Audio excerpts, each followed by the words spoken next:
ಆದರಣೀಯ ಭಕ್ತ ಬಂಧುಗಳೇ, ತಮ್ಮೆಲ್ಲರ ಅವಗಾಹನೆಗೆ ತರಬಯಸುವ ವಿಷಯ ಏನೆಂದರೆ, ನಿಸರ್ಗ ರಮಣೀಯ ತಾಣವಾದ ಚಿಕ್ಕಮಗಳೂರು ಜಿಲ್ಲೆ ಶೃಂಗೇರಿ ತಾಲೂಕಿನ ದೊಡ್ಡ ಹೊನ್ನೆಯ ಸಮೀಪ ಇರುವಂತಹ ವಾರಾಹಿ ಅಮ್ಮನವರ ದೇಗುಲದ ಬಗ್ಗೆ ನಿಮ್ಮ ಅವಗಾಹನೆಗೆ ತರಬಯಸಬೇಕಾದ ಮಹತ್ವದ ಸಂಗತಿಗಳೆಂದರೆ, ಕರ್ನಾಟಕದ ಏಕೈಕ ದೇಗುಲ ಅದು ವಾರಾಹಿ ಅಮ್ಮನವರ ಸನ್ನಿಧಿ.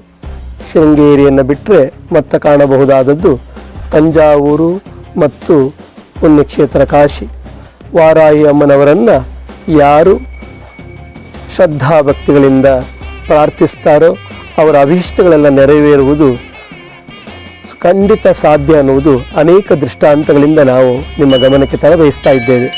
ವಿಶೇಷವಾಗಿ ಭೂ ಸಂಬಂಧವಾದಂಥ ವ್ಯವಹಾರಗಳು, ನ್ಯಾಯಾಲಯದಲ್ಲಿ ಇರುವಂಥ ಮೊಕದ್ದಮೆಗಳು ಬಹುಬೇಗ ತೀರ್ಮಾನವಾಗಿ ನ್ಯಾಯ ದೊರಕುವುದಂತೂ ಖಂಡಿತವೇ ಖಂಡಿತ.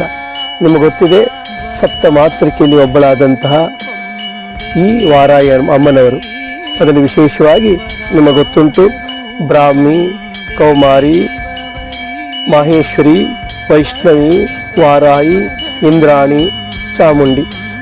ಇಲ್ಲ, ಆ ವಾರಾಹಿ ಅಮ್ಮನವರ ದೇಗುಲವನ್ನು ನೋಡಬೇಕು ಅಂತಾದರೆ ಪುಣ್ಯಕ್ಷೇತ್ರವಾದ ಶೃಂಗೇರಿಯ ದೊಡ್ಡ ಹೊನ್ನೆಗೆ ಬಂದರೆ ಪೂರ್ಣ ಅವಕಾಶ. ಬೆಳಿಗ್ಗೆ 8:30ಯಿಂದ ಮಧ್ಯಾಹ್ನ 1:30 ತನಕ ಪೂಜಾ ಸಮಯ. ಅರ್ಚಕರು ಹಿರಿಯರು, ಸನ್ಮಾನ್ಯರಾದಂಥ ವೇದಮೂರ್ತಿ ಶ್ರೀ ಶ್ರೀನಿವಾಸ ಭಟ್ರು.